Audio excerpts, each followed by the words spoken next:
what's your intention? What do you hope to accomplish by having this this demonstration on Parliament Hill today?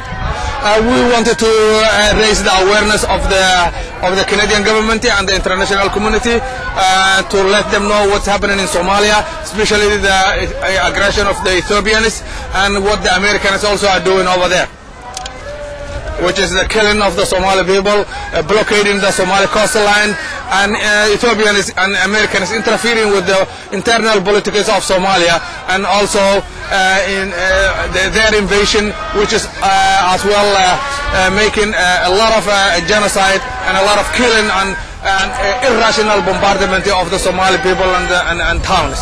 Would the inclusion of Canadian troops as a UN peacekeeping force, would you suggest that would be an alternative tool to help with the situation there? No, we really don't want even Canadians to send their troops over there. We have seen sending troops to other parts of the world, whether it is in Afghanistan or Iraq or Somalia, what kind of results it is having so far. So we are not suggesting that Canadians to go over there.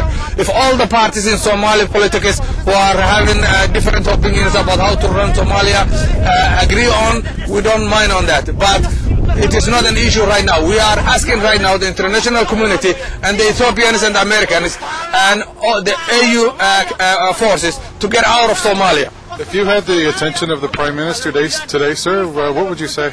We would advise the Canadian government, especially the Prime Minister, to take an effective role on what's happening in Somalia. They should not be standing on the sideline and waiting until things fall apart. We don't want this Somalia go into a level where it has to go clan cleansing and genocide. We don't want it to happen things that happened in Rwanda and later on we regret what happened and we become irresponsible. We want it, as Canadians, we urge our government to act and to be active party in what's happening in Somalia. What do you expect for the future within the next few years would happen if the fighting continues?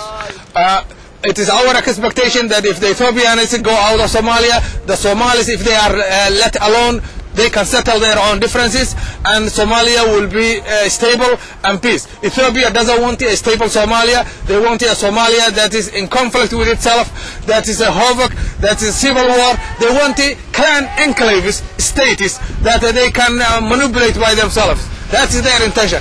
And at the end, they want some of these states to annex by themselves because we know their intention. They want a coastal harbor. Do you think the interim government at this point is stable enough to offer peace in the near future? The TFG, the transitional government, is not stable now. They are not offering any peace to the people. They have to do a good job if they have to offer anything. And if they do a good job, people will follow. People want peace, work, and tranquility. That's what they want. If they can give that to the people, that everybody will follow them. If they can't give it, they are inviting already the arch enemy of Somalia.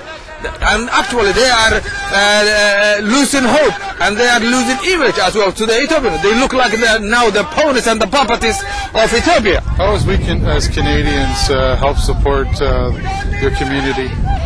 They can support the community by really supporting what's happening in Somalia. First, encouraging and actually telling the Americans, the UN, actively being involved with the group that's involved in Somalia, that Ethiopians first need to go out of Somalia. And Somalia doesn't need troops, but they need a dialogue, a reconciliation, active reconciliation that the Somali political groups that they can do by themselves.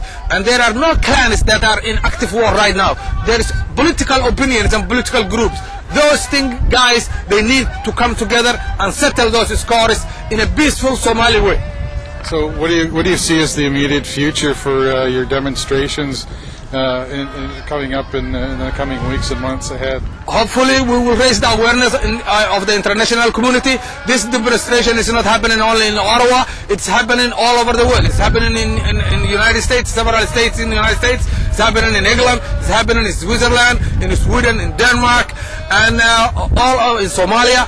And we hope that we will raise the awareness of the Somali diaspora and also the Somalis who are inside Somalia, that really what we need is peace. We are not against no specific tribe, and even we are not against the TFG if they can do a good job. They have to do a good job. They have to come to the real dialogue. They have to stop using lip words without doing real job. If they do real job, we will support them.